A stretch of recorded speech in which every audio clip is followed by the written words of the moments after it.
The digital এডুকেটরে আবারও সবাইকে স্বাগত। আমি তোমাদের দর্শন বিষয়ের শিক্ষক অজয় স্যার চলে এসেছি আরও একটি নতুন ভিডিও নিয়ে। আজকেও গুরুত্বপূর্ণ একটা জায়গায় আলোচনা করব।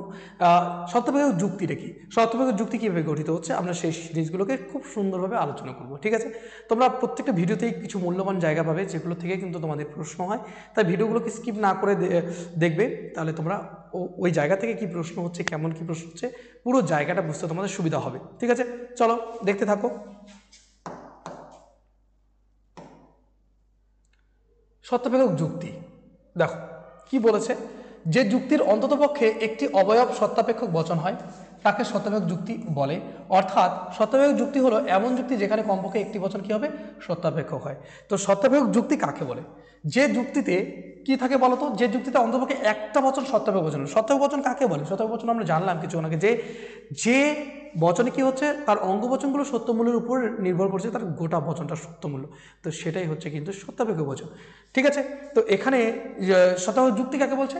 কোনো যুক্তিতে যখন কি থাকবে, একটা বচন হলেও সত্যাপেক্ষক বচন থাকবে, তখন মনে রাখবা সেই যুক্তিটাই হচ্ছে সত্যাপেক্ষক যুক্তি। যেমন এখানে একটা উদাহরণ দেওয়া আছে, দেখো, যদি তেলের দাম হ্রাস পায় তাহলে দেখবে দ্রব্যের মূল্য হ্রাস পাবে। এটা কি সত্যাপেক্ষক বচন, তাই না? যদি তাহলে দিয়ে আছে, এটা একটা সত্যাপেক্ষক বচন।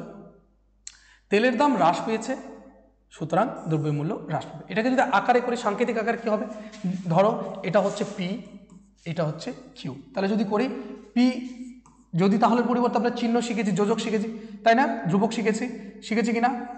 এই যোজকের পরিবর্তে কি লিখবো? পি হর্ষ কিউ। তারপর বলেছে তেলের দাম হ্রাস পেয়েছে, তেলের দাম হ্রাস পেয়েছে হচ্ছে পি, পি সুতরাং কিউ।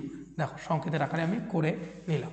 ঠিক আছে, এই হচ্ছে আমাদের সাংকেতিক যুক্তিবিজ্ঞান, আর এটাই হচ্ছে আমাদের সত্যাপেক্ষক যুক্তি। সত্যাপেক্ষক যুক্তি কাকে বলে, এটাও তোমাদের এসএকিউ প্রশ্ন আসতে পারে।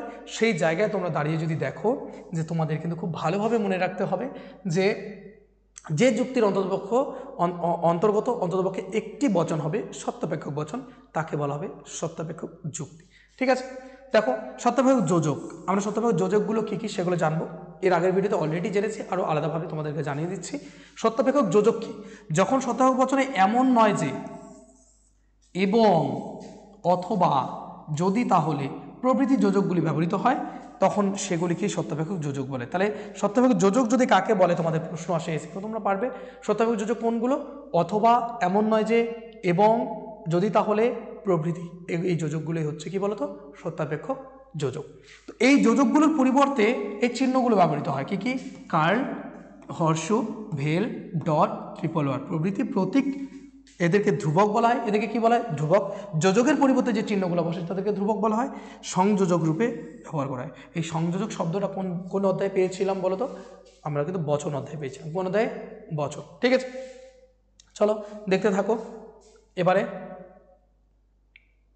আমরা এক একটা সংযোগিক, এক একটা সত্যাপেক্ষক বচন দেখব, আর তাদের আকারগুলোকে আমরা নিজের থেকে করব। ঠিক আছে, চলো দেখে নাও কি বলেছে। একটি মুদ্রার যেমন আকার গোলাকার ও উপাদান হচ্ছে কি বলো, তামা বা নিকেল দিয়ে তৈরি। একটা মুদ্রা, যে আমরা কয়েন নেই, সে কয়েনগুলোর কি দুটো দিক আছে। একটা হচ্ছে আকার, সে কেমন, কোন শেপ, তাই না? গোলাকার। আর হচ্ছে সেটা কী দিয়ে তৈরি, এই দুটি দিক আছে। তাহলে একটা হচ্ছে আকার, আর একটা কি বলতো, উপাদান, কোন কোন জিনিস দিয়ে তৈরি। তেমনই একটি বচনেরও দুটি দিক আছে। একটা বচনের কয়টা দিক আছে? দুটি দিক আছে। একটা হচ্ছে আকার, আর একটা হচ্ছে উপাদান। তাহলে বচনেরও দুটো দিক আছে, একটা হচ্ছে আকার, বচনটা কেমন হবে, আর একটা হচ্ছে কি বলতো, তার হচ্ছে উপাদানটা, বিষয়টা কী হবে। বচনের বক্তব্য বিষয় হলো উপাদান। তাহলে উপাদান কাকে বলে আমরা এগুলো সব পড়ে এসেছি। তারপর হচ্ছে, আর উপাদান বা বক্তব্য বিষয়টিকে যেভাবে বা যে ভঙ্গিমাতে আমি প্রকাশ করছি, যে ছকের মাধ্যমে প্রকাশ করি, তাকে বলা হয় বচনাকার। বচনাকারে পদ থাকে না, থাকে কি বলতো, পদগ্রাহক বা প্রতীক ও যোজক। ঠিক আছে, পদগ্রাহক, প্রতীক ও যোজক, এই জিনিসগুলো কিন্তু থাকে আমাদের বচন আকারের জায়গায়। বচনের আকারের জায়গায় কিন্তু কোনো আমাদের কি থাকে না বলতো, কোনো কিন্তু কি পদ থাকে না, কোনো পদ থাকবে না, যে মানুষ, মরণশীল, এই সমস্ত পদগুলো কিন্তু থাকবে না, সেখানে কিন্তু পদগ্রাহক থাকে। ঠিক আছে, বা বচন গ্রাহক থাকবে। তো এই জায়গায় দাঁড়িয়ে দেখো উদাহরণগুলো ভালো করে দেখো। উদাহরণগুলো যদি তোমরা দেখো, সেই জায়গায় দেখবে যে এই যে নিরপেক্ষ বচন, এই নিরপেক্ষ বচনে আমরা বচনের ক্ষেত্রে কি থাকে, পদ থাকে। এই দার্শনিক মানুষ, যখন আমরা এদের ক্ষেত্রে ব্যবহার করি, সেগুলোকে বলা হয় কি বলতো, পদগ্রাহক বলা হয়। কি গ্রাহক বলা হয়? পদগ্রাহক। তাহলে দেখো এখানে লিখেছি সকল এস হয় পি, এটা কি পদগ্রাহক, তাই না? কি গ্রাহক? এটা পদগ্রাহক। তাহলে এর আকারটা কি দাঁড়াচ্ছে? সকল দার্শনিক হয় মানুষ, এটার আকারটা দাঁড়াচ্ছে সকল এস হয় পি, একদম সহজ। তারপরে এবারে যৌগিক বচনকে কত ভাগে ভাগ করা হয়েছিল? 5 ভাগে ভাগ করা হয়েছিল। কি কি? নিষেধক, প্রাকল্পিক, বৈকল্পিক, সংযোগিক আর হচ্ছে বস্তুগত সমমানতা, তাই না? এগুলো আমরা দেখেছেন দ্বিপ্রাকল্পিক অথবা। তো প্রথমে দেখো সংযোগী বচনে কি থাকে? এবং যোজক থাকে। তো এবং কি হয়? এবং দ্বারা যুক্ত থাকবে। দেখো কি বলছে, ব্রাজিল জিতবে এবং ইটালি জিতবে, ব্রাজিল জিতবে এবং ইটালি জিতবে। এখানে আমি এখানে বোঝা যাচ্ছে না, B dot I, B for হচ্ছে ব্রাজিল, ইটালি ফর আই। এখানে আমি পি কিউ লিখতে পারি, কোনো অসুবিধা নেই। এখানে যদি আমি লিখে দিই পি ডট কিউ, তাও ঠিক আছে, কারণ ব্রাজিল জিতবের জন্য পি আর ইটালি জিতবের জন্য কিউ। এই দুটো অঙ্গবচনের জন্য আমি এভাবে লিখতে পারি আকারটা। তাহলে এটা হচ্ছে বচন, এগুলো হচ্ছে বচন আকার। এটা হচ্ছে যৌগিক বচনে, এটা হচ্ছে বচনের আকার। এখানে কিন্তু কোনো রকম কোনো কি নেই, কোনো পদ বা কোনো অঙ্গবচন কিন্তু তুলে দেওয়া নেই, এখানে কিন্তু শুধু আকার দেওয়া আছে। তারপরে দেখো বৈকল্পিক বচনের ক্ষেত্রে আমরা জানি অথবা দ্বারা থাকবে, হয় অথবা দ্বারা যুক্ত থাকবে। সেখানে যদি দেখো ব্রাজিল জিতবে অথবা কে জিতবে? ইটালি জিতবে। তাহলে এখানে আকারটা কি হচ্ছে? এখানে আকারটা হচ্ছে কিন্তু আমরা জানি অথবার জন্য ভেল চিহ্ন হয়, তাহলে এখানে পি ভেল কিউ। এখানেও আমি ব্রাজিল জিতবে এটাকে পি ধরছি, আর ইটালি জিতবে এটাকে কিউ ধরছি। এভাবে আকারে করছি আমি। প্রাকল্পিক বচনের ক্ষেত্রে যদি ব্রাজিল জেতে তাহলে কি হবে? ইটালি জিতবে, এটা এর আগে করে এসেছি। যদি তাহলে পরিবর্তে হর্ষ, তাহলে আমি যদি পি করি পি হর্ষ কিউ, পি হর্ষ কি কিউ, খুব সুন্দরভাবে হয়ে গেল। বা এখানে যেভাবে করা আছে এগুলোও যদি তোমরা দাও, কোনো অসুবিধার কিচ্ছু নেই। তারপর নেক্সট দ্বিপ্রাকল্পিক বচন। দ্বিপ্রাকল্পিক মানে হচ্ছে বস্তুগত সমমানতা, যার যে মূল যোজক ছিল যদি এবং কেবল যদি, যদি এবং কি কেবল যদি। তাহলে যদি এবং কেবল যদি এর পরিবর্তে যে চিহ্নটা ব্যবহৃত হয়, যে ধ্রুবকটা ব্যবহৃত হয়, তার নাম হচ্ছে ট্রিপল বার। তাহলে এখানে আমি ট্রিপল বার ব্যবহার করব, ব্রাজিলের পি এবং এখানে ট্রিপল বার কিউ, এটা আমি ব্যবহার করতে পারি। খুব সুন্দরভাবে কিন্তু হয়ে গেল। বা তোমরা এটাও করতে পারো, কিন্তু আমরা যেহেতু জানি বচনের মানে আমাদের যে যৌগিক বচনের ক্ষেত্রে যখন আমরা অঙ্গবচনগুলির গ্রাহক ব্যবহার করি, বচন গ্রাহক সর্বদাই কী হয়? স্মল লেটার হয়, তাই না? তাহলে এটা বলেছে এই জায়গাটায় দাঁড়িয়ে কিন্তু আমি ক্যাপিটাল ইউজ করতে পারি না। তাহলে দেখো দ্বিপ্রাকল্পিক বচন হয়ে গেল।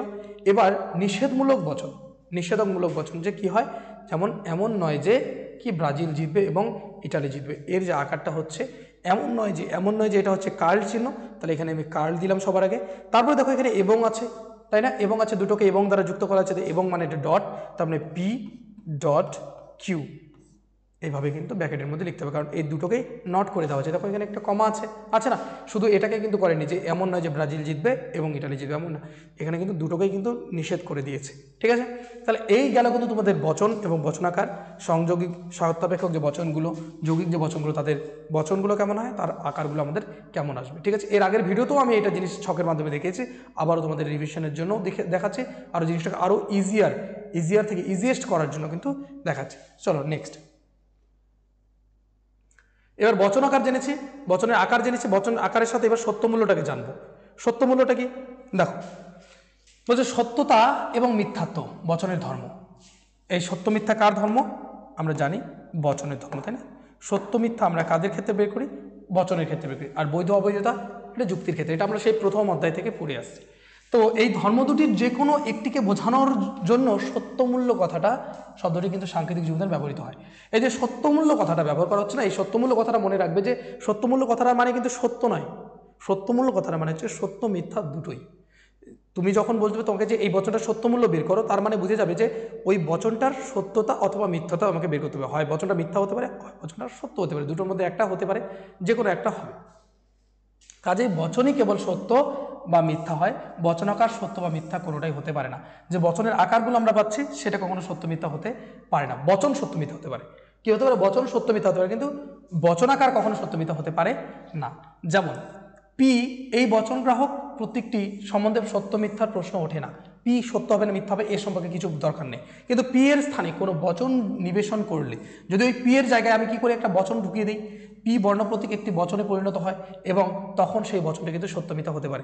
যখন এই যে পি হর্ষ কিউ থাকছে, তখন এই পি সত্য না মিথ্যা কিন্তু আমি বলতে পারছি না।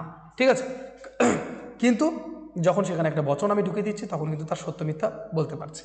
তবে প্রতীকী যুক্তিবিজ্ঞানে, সাংকেতিক যুক্তিবিজ্ঞানে বিভিন্ন জটিলতাকে এড়ানোর জন্য বচনাকার সম্বন্ধে সত্য মিথ্যা বিশেষণগুলি প্রয়োগ করা হয়, কিন্তু বিভিন্ন সমস্যা দূর করার জন্য কিন্তু এই চিহ্ন বা প্রতীকের ক্ষেত্রে সত্য মিথ্যা আমরা ব্যবহার করতে পারবো, দেখবে এরপরেই পাবে। যেমন যদি বলা হয় পি এবং কিউ সত্য, যদি বলা হয় যে পি এবং কিউ সত্য, তাহলে বুঝতে হবে যে পি ও কিউ এর স্থানে যে বচন দুটি নিবেশন করবো, মানে যে দুটো বচন বসাবো, সে তাদের প্রত্যেকটাই হচ্ছে কি বলতো সত্য। P R Q, P O Q দুটোই যদি সত্য হয়, পি এবং কিউ দুটোই সত্য, তাহলে এখানে আমি যাই বসাবো, এখানেও আমি যাই বসাই না কেন, দুটোই হবে কি সত্য। মনে থাকবে কথাটা। যেমন আমি পি এর স্থানে রবীন্দ্রনাথ ঠাকুর বসালাম, রবীন্দ্রনাথ ঠাকুর নোবেল জয়ী, এটা বসালাম। কিউ এর স্থানে বসালাম রবীন্দ্রনাথ হন একজন ভারতীয়, বসালাম। এই দুটা যদি বসালাম, পি এর জায়গায় বসালাম হচ্ছে রবীন্দ্রনাথ ঠাকুর হচ্ছে নোবেল জয়ী, এবং কিউ এর জায়গায় বসালাম রবীন্দ্রনাথ ঠাকুর একজন কি ভারতীয়, এটা বসালাম। তাহলে কি হবে, রবীন্দ্রনাথ ঠাকুর নোবেল জয়ী এবং তিনি একজন ভারতীয়, এই গোটা বচনটা কি সত্য হবে না? কারণ আমি জানি রবীন্দ্রনাথ ঠাকুর একজন নোবেল জয়ী, এটাও সত্য, আর রবীন্দ্রনাথ ঠাকুর একজন ভারতীয়, এটাও সত্য। তাহলে গোটা বচনটা কি হয়েছে, সত্য হয়ে যাচ্ছে। ঠিক আছে, তাহলে নিবেশিত দুটি বচনে কি সত্য। মনে থাকবে কথা। এইভাবে কিন্তু গোটা বচনটা সত্য মূল্য আমি বের করতে পারি, যখন তার অঙ্গ বচনগুলো সত্য মূল্য আমার জানা থাকবে। Next, very very important topic, এটা তোমরা 100% দিয়েই রাখো, কারণ 2-3টা অধ্যায় তোমাদের এই নিবেশন দৃষ্টান্ত কথা রয়েছে। এটা তোমাদের কিন্তু পরীক্ষায় প্রশ্ন একটা আসছে যে কোনো অধ্যায় থেকে, যে অধ্যায়ে তোমরা নিবেশন দৃষ্টান্ত কথাটা পেয়েছো সেখানে কিন্তু সেখানকার থেকে আসবেই। তো বলছে প্রতীকী যুক্তিবিজ্ঞানে, সাংকেতিক যুক্তিবিজ্ঞানে কোনো বচনকে প্রকাশ করার জন্য ইংরেজি বর্ণমালার বড় হাতের অক্ষর পি কিউ আর এস ইত্যাদি ব্যবহার করা হয়, আর বচনের আকার গঠনের জন্য ইংরেজি ছোট হরফের পি কিউ আর এস ইত্যাদি বচন গ্রাহকের রূপে ব্যবহার করা হয়। তাহলে পদগ্রাহকের জন্য আমরা ক্যাপিটাল লেটার, আর বচন গ্রাহকের জন্য স্মল লেটার। এখন যেসব বিশেষ বচনকে বচনাকারের দৃষ্টান্ত রূপে গণ্য করা হয় তাদের নিবেশন দৃষ্টান্ত বলে। আমরা কি করছি, যখন এই যে পি কিউ আর এস এর পরিবর্তে আমি যখন কোনো বচনকে ওখানে বসিয়ে দিচ্ছি, তখনই সেটা হচ্ছে নিবেশন দৃষ্টান্ত। যেমন এ ভেল বি, এম ভেল এন, এই দুটি ভিন্ন বচন হলো বচন আকারের দুটি নিবেশন দৃষ্টান্ত। বচনের আকারের এই দুটো হচ্ছে নিবেশন দৃষ্টান্ত। সংক্ষেপে, একটি বচনাকার থেকে যেসব বচন পাওয়া যায়, একটা বচনের আকার থেকে, এই আকারটা থেকে আমি যে বচনগুলো পাবো সেগুলির প্রত্যেকটি ওই বচনাকারের নিবেশন দৃষ্টান্ত। সেগুলো প্রত্যেকটাই এই যে আকারটার, এটা হচ্ছে নিবেশন দৃষ্টান্ত। কারণ এর ওই এ আর বির জায়গায় আমি যেটা বসাবো, নতুন একটা কি হবে, বচন তৈরি হবে, তাই না? বচন তৈরি হবে কি না? একটি বচনাকার থেকে, এই বচনাকার থেকে যেসব বচন পাওয়া যায়, যে বচনগুলো তৈরি হবে, সেই প্রত্যেকটাই হচ্ছে নিবেশন দৃষ্টান্ত। মনে থাকবে কথাটা, একদম সুন্দর করে সংজ্ঞাটা তোমরা পড়ে আসবে। এর আগের অধ্যায়েও তোমাদের এটা আলোচনা করে দিয়ে গেছি, এখানে এই জন্য সংক্ষেপে রেখেছি। তাহলে যেমন পি এই সরল বা আণবিক বচনাকার থেকে প্লেটো হন গ্রিক, এটা রাম হয় পরিশ্রমী, সীতা হয় সৎ ইত্যাদি কিন্তু বচন পাওয়া যেতে পারে। এই যে পি এর জায়গায় কিন্তু আমি একটু বসাতে পারি। সুতরাং প্রত্যেকটি বচন পি বচনাকার বা বচন গ্রাহক প্রতীকের নিবেশন দৃষ্টান্ত। এই যে প্রত্যেকটা যে বচন রয়েছে, এটা একটা বচন, এটা একটা বচন, এটা একটা বচন, এটা কিন্তু পি বচনাকারটার, এটার কিন্তু কি নিবেশন দৃষ্টান্ত। এটার নিবেশন দৃষ্টান্ত হচ্ছে এই যেগুলো। ঠিক আছে, আমি যখন ওই সংকেত বা প্রতীকগুলো পরিবর্তে যে বচনগুলো বসাচ্ছি, সেই বচনগুলোই হচ্ছে ওই সংকেত বা প্রতীকের হচ্ছে নিবেশন দৃষ্টান্ত। নিবেশন দৃষ্টান্ত মানে নিবেশন করছি, ওখানে নিবেশন করে দৃষ্টান্তটাকে তৈরি করছি, ঠিক আছে, ওখানে গ্রহণ করছি, সেটা হচ্ছে নিবেশন দৃষ্টান্ত। বোঝা গেল কথাটা? তো আজকের ভিডিও আমি এ পর্যন্তই রাখছি। আশা করছি তোমাদের ক্লাসগুলো খুব ভালো লাগছে, যদিও এখানে খুব বেশি ইম্পর্টেন্ট জিনিস কিছু নেই, কিন্তু এখানে এই নিবেশন দৃষ্টান্ত যে জায়গাটা, এটা কিন্তু খুবই ভেরি মাচ ইম্পর্টেন্ট। তোমরা ভালো করে এটা দেখবে, এটা আসবেই তোমাদের, 100% লিখে রাখো। ঠিক আছে, দেখা হচ্ছে নতুন আরেকটি ভিডিওতে। আমরা ধীরে ধীরে চ্যাপ্টারে কিন্তু গভীরে প্রবেশ করছি। তোমাদেরকে এই জিনিসগুলো না জানলে কিন্তু গভীরতা তোমরা বুঝতে পারবে না।